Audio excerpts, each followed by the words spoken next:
Sejam muito bem-vindos ao podcast Vozes da Cidade. Esse podcast destaca os talentos musicais de Boituva e as suas histórias. Hoje, quem fala é Jaqueline. Nesse episódio, ele é especial porque é o nosso primeiro episódio. A gente está trazendo um convidado muito especial. É o Jonatas Gonzaga. Muito prazer, é uma honra estar aqui, né? Muito obrigado pelo convite e quero agradecer a cada um, né, que está na organização. Isso aí, vamos bater um papo. Vamos lá. Aqui comigo a gente tem o Alex, que é o nosso segundo entrevistador, e a gente vai bater um papo agora com o Jonatas, que ele é o líder do movimento da consciência negra em Boituva. Ele está em atividade há mais de 30 anos e foca em ritmos afro-brasileiros. Atualmente, ele conduz um projeto com 25 integrantes. Jonatas, ele traz a experiência com crianças e adolescentes nesse episódio. Jonatas, vamos falar um pouco sobre a sua trajetória. Como começou a sua trajetória musical? O que te motivou a seguir esse caminho? Nossa, minha trajetória vem antes de eu começar a ler e escrever, na verdade, né? Minha família é de músicos, né? Minha família. Meu avô paterno, ele era da congregação cristã, tocava sax. O meu avô materno, ele tocava cavaquinho, saía sexta-feira, voltar só na segunda. E a minha casa era de música, né? Músicos. E uma das influências que eu tinha, acho que a primeira que eu lembro, assim, a primeira que eu lembro é do meu tio, o Sérgio, né? Que ele é baterista da banda Sexta Dimensão. Ele montava a bateria lá na casa dele, a gente sentava na bateria, a gente ouvia ele treinar, ouvia ele praticar todos os dias. Então essa é a minha primeira, acho que a primeira experiência com música, com percussão, era com ele, que via ele ensaiar todas.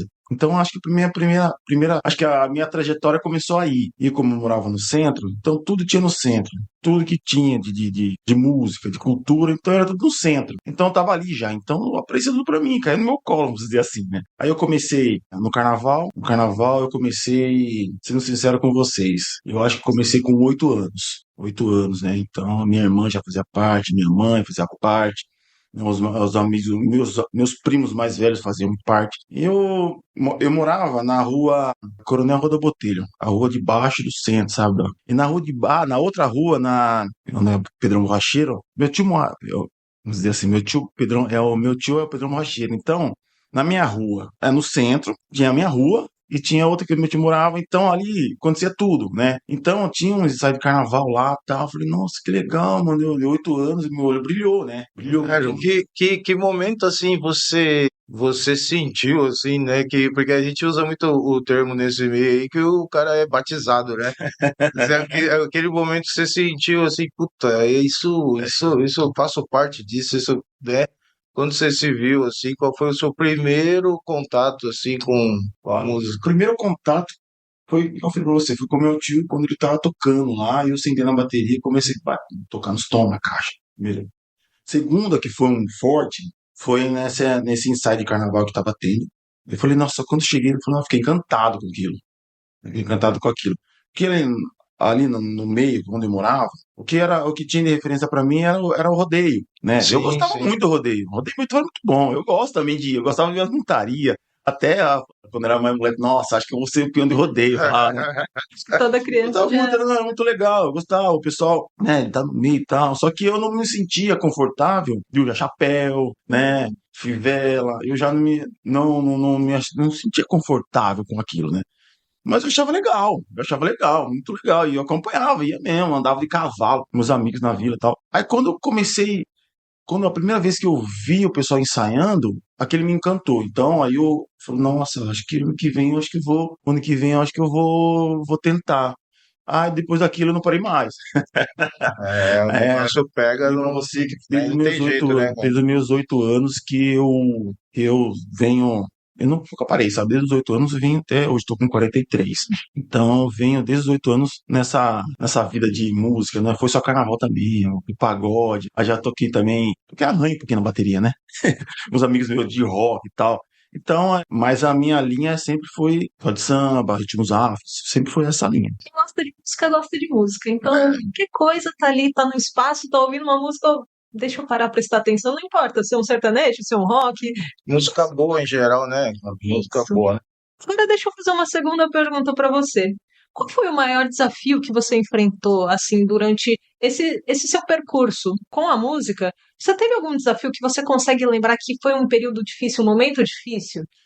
Tem para mim foi quando eu não parei de tocar, eu passei a ensinar. Eu não sou músico formado, né? Não, mas eu vivi. Tudo que eu sei hoje eu estudava, mas não como um músico profissional, não. Eu sempre estudava, perguntava. Mas quando eu saí desse meio que era de tocar para começar a ensinar, essa transição para mim que foi um pouco difícil. Aí quando a gente começa a ensinar, a gente começa a aprender um pouco mais. Por quê? A gente começa a lidar com pessoas, né? Cabeças diferentes, tanto adulto como criança. Então dessa de você começar a ensinar foi muito difícil, por quê? Porque às vezes você começa a ensinar, as pessoas que te viu, que tocou junto com você, não vai ter aquela mesma, vamos dizer assim, respeito, né? O mesmo respeito por você. Pô, mano, tocar comigo, não, quer gravar comigo, quer me ensinar, né? Então foi bem difícil. Porque Boituva, na época, tinha muito do mais velho, não dá muita oportunidade para o mais novo, né? Os mais velhos olhavam assim, ô, moleque, tira um instrumento aí. Tinha muito isso, Boituva, tinha muito isso. Uhum. Quando eu comecei a ensinar, eu comecei a aprender, opa, eu comecei a entender que não é bem assim, nesse jeito que eles falavam comigo. Tem que ter o respeito, lógico, tem que ter esse respeito. Mas eu comecei a entender que os menores é o futuro, né? Não vou estar. Eles não iam. Como hoje, eles não estão hoje. Saíram. Então, a gente foi isso. Eu comecei a entender que as crianças, os adolescentes, iam fazer parte daquilo também. E de que forma você procurou essa especialização para poder passar para essas pessoas um estudo mais técnico, entender? Uhum. Então, foi perguntando. Perguntando para as pessoas que queriam me ensinar. Assim como o meu tio mesmo, o Sérgio, meu outro, seu Sérgio, que mora em Tatuí, que ele vinha pra cá também, na escola de samba, então ele parava, ó, é desse jeito, assim, assim. Aí eu comecei a entender, opa, ele falando pra mim desse jeito, com mais calma, mostrando o caminho, eu comecei a aprender melhor, eu comecei a entender, eu comecei a aplicar isso. Eu lembrava, falava pra ele, falou, ó, como que você fazia assim? Ensinar a criança, João, tem criança mais devagar, tem criança que não tem ritmo, não sabe, se vai com calma, nem todo mundo sabe da mesma. Tipo assim, igual na escola. Na escola você sabe matemática, mas português você fica patinando. Então, a gente vai ensinando, a gente tem que começar então essa transição de eu sair de onde que eu tava para começar a ensinar, foi saiu sangue, viu? Sangrei, chorei, porque essa parte de gente ensinar é muito complicado que as pessoas, até as pessoas que fazem parte, falar, eu não queria que ficasse ali, né? E você se vê comprometido com isso. Não, eu era engajado, eu era muito engajado, eu queria fazer aquilo, então eu vou fazer aquilo. Como eu estudava muito, eu procurava muito, pesquisava muito, ia para São Paulo, tipo assim, eu era muito tímido na época, mas quando eu queria saber alguma coisa, essa timidez ficava um pouco de lado, né? Aí eu perguntava para as pessoas, como que faz esse toque aí? Me ensina aí. Tem gente que ensinava, falava, que legal, não tinha celular naquela época, então a gente tinha que gravar, né? Não tinha como a gente ter celular, gravar lá, não tinha como, não tinha como. Então, eu perguntei muito, busquei muito, né? Não foi fácil, não foi muito. Essa parte para mim que eu falo para vocês, da gente parar de estar fazendo, por exemplo, tá sendo músico para passar para ser professor, né? Então essa transição foi bem complicada para mim. Então, você basicamente fez a ponte entre a primeira geração, uma geração que estava começando, e trazer o seu conhecimento, o agregado ao conhecimento da geração anterior, trazer para as crianças do agora. Sim, Legal a gente, isso. só para concluir, quando eu comecei a trabalhar com as crianças, né, eu procurei ensinar para elas assim, porque Boituva também tinha, como eu sou do meio do carnaval, meio afro, assim, os mais velhos tinha aquela de rivalidade, essa escola, com aquela, eles não se bicavam muito, né? E se uma outra escola tocasse errado, os caras já olhavam assim, começavam a tirar sarro. Quando eu comecei a ensinar, eu vi a dificuldade que é para a gente poder montar um grupo de 20, 50, 60 pessoas, você fazer uma apresentação em qualquer lugar. É muito difícil fazer isso. Aí eu comecei a entender, opa, eu não posso fazer isso, Você né? foi meio que um filtro, né, cara? Porque assim, o pessoal da antiga era meio que uma seleção natural, né? Uhum. Assim, às vezes a pessoa até tinha talento, podia despertar isso nela, mas assim, você tinha que se sobressair É, por si só, por né? si só. É isso mesmo, tem que sobressair, porque na época era difícil, pra gente poder entrar era difícil, até porque é da cultura que era antes, né? Aí, quando eu passei a ser o professor, o instrutor deles, mestre de bateria, eu tentei passar isso pra eles, né? Ver alguém que tem um pouco mais de talento, chamar aqueles que não queria só brincar, de zoar, eu tentava de alguma maneira trazer ele pra mim, pra estar no meio, que no meio que a gente trabalha, é pessoas que periferia, né? Pessoas de periferia que trabalham com a que eu sempre trabalhei, né? Então, eu tentei, de uma melhor maneira, trazer essas pessoas para perto, né? Que muita gente talentosa tem, muita gente talentosa. Então, eu tentei filtrar, igual você falou, filtrar o que tinha na antiga, um pouco da minha característica, né? E a gente tá caminhando. Legal. Quanto à sua inspiração, você tem uma inspiração específica, um artista que vem à sua mente, uma primeira pessoa, um gênero? O gênero a gente já é o samba ali. É tipo assim, começou com o tio em casa e tal, mas assim, um artista que você se identificou, que você assim, nossa, esse cara quero fazer assim, seguir esse, né? Nossa, tem muita gente. É, É bastante, né? muita gente que a Mas gente que te vem, primeiro que te vem na cabeça, assim. vem na minha cabeça, cara, que eu parei assim, vi o Nene Brau, do Rio de Janeiro, né? Que ele toca percussão.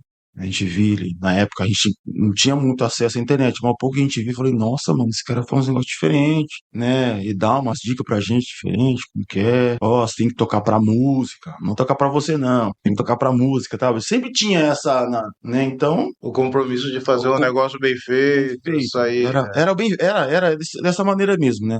A gente tentar fazer algo bem feito, né? E o que eu ouvia que ele passava, não foi, ele falou isso, eu ouvi que ele passava pra mim na época do que ele falava, do que ele tocava, era que a gente tinha que fazer algo de melhor para o outro melhorar, né? Então, foi assim que uma desesperação, né? Aí vem Arlindo Cruz, né, da maneira dele compor. Nossa, mano, é muita gente. De Boituva tem. Vou falar de outras pessoas também aqui de Boituva, que me inspirou. O Luiz, né, falecido Luiz, que foi um dos líderes da Consciência Negra, falava muitas coisas pra mim, até de não muito musical, mas sobre eu mesmo, sabe?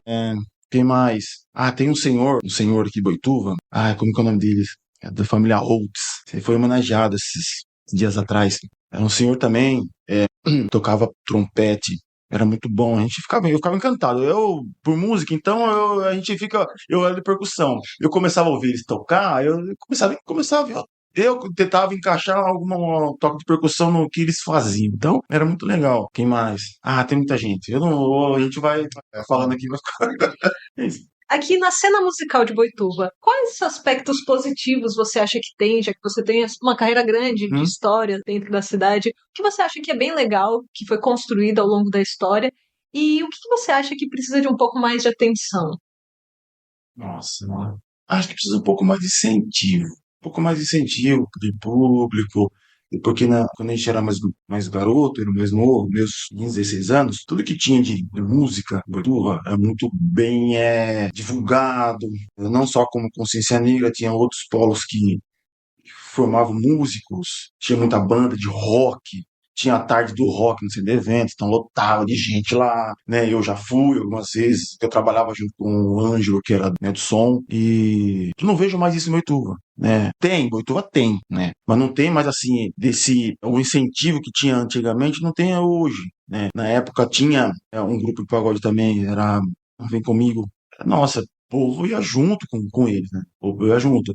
E acho que falta um pouco mais de incentivo para que Boituva cresça um pouco mais nessa parte musical. Então, o seu trabalho ele é muito importante porque, assim, ouvindo você falar isso daí, eu penso assim, precisa ter um comprometimento porque para dar continuidade, porque não é só despertar, né? Uhum. Você desperta o sentido, o talento, a pessoa, mas se não tiver aquele comprometimento, aquele compromisso, a pessoa que vai estar engajada em fazer a coisa dar certo acaba se perdendo. E eu acredito que assim, muita coisa se perdeu porque não tinha isso, né? Esse é o trabalho que você Uhum. representa muito bem, né? Sim, porque a gente. Eu falo por causa do incentivo, porque assim, eu tinha tudo para dar errado. Na época onde eu moro hoje, né, eu mudei para lá com 12 anos. Onde eu moro hoje, tem hoje, na minha época também tinha, né, na proporção que tem hoje, né, mas tinha muita droga, tinha muito moleque da minha época, tudo jovens, que roubava, fazia seus pequenos furtos. Tinha muito disso. Mas tinha, na época, tinha um